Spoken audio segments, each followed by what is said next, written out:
அன்பு நண்பர்களுக்கு டாக்டர் சர்வானந்தாவின் இனிய வணக்கங்கள். அவையின் கொன்றை வேந்தன் சிவத்தை பேணின் தவத்திற்கு அழகு. சிவபெருமானை வழிபடுவதே சிறந்த தவமாகும் என்று அவை சொல்லுகிறார். நண்பர்களே, டீடாக்சிபிகேஷன் செய்து கொள்ள சர்வம் ஹெல்த் கேரில் ஆயில் மசாஜ், மண் குளியல், வாழை இலை குளியல் சிறப்பாக செய்து கொடுக்கப்படுகிறது. தொடர்பு கொள்ளுங்கள் 9176380403.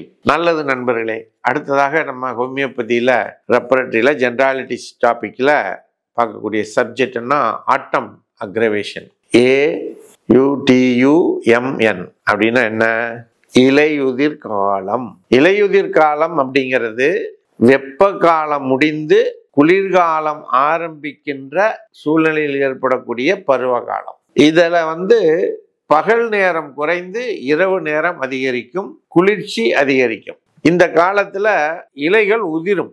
நல்ல வெயிலும் அடிச்சுக்கிட்டு இருந்து திடீர்னு குளிர் வரும் பொழுது அந்த இலைகள் அதை தாங்க முடியாம எல்லாம் கொட்டி போயிடும். அதன் பிறகு தளிர்த்து வரும். அது வேற விஷயம். இந்த காலகட்டங்கள்ல குளிரை தாங்க முடியாத பறவைகள் எல்லாம் வெப்ப பகுதியை நோக்கி இடம்பெயரும்.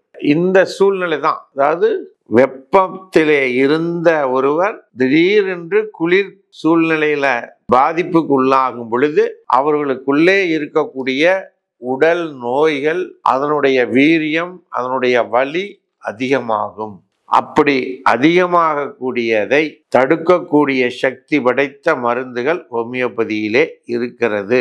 அந்த மருந்தை தான் உங்களுக்கு இப்ப நாம சொல்ல போறோம். குறிப்பாக லாக்கசிஸ், ரக்ஸ்டாக்சிகோடென்ட்ரான், ஆன்டிம்டாட், காலிபைக், ஸ்டாபிசாகிரியா போன்ற பல மருந்துகள் உங்களுக்கு மிக சிறப்பாக இந்த சூழ்நிலையில, இந்த பருவ காலத்துல நோய் அதிகமாச்சுன்னா சரி செய்யும். ஆகவே நண்பர்களே, நீங்கள் உங்களுடைய உடல் பிரச்சனை எந்த சூழ்நிலையில எந்த காலத்துல எப்படி அதிகமாகுது குறையுது என்பதனை தெளிவாக ஹோமியோபதி மருத்துவரிடம் கூறினால் உங்களுக்கு உடனடியான தீர்வு கிடைக்கக்கூடிய மருந்தை அவர்களால் கொடுக்க முடியும் என்பதனை கூறி வாய்ப்பளித்த சர்வம் யூடியூப் சேனலுக்கு நன்றி கூறி விடைபெறுகின்றோம். நன்றி, வணக்கம்.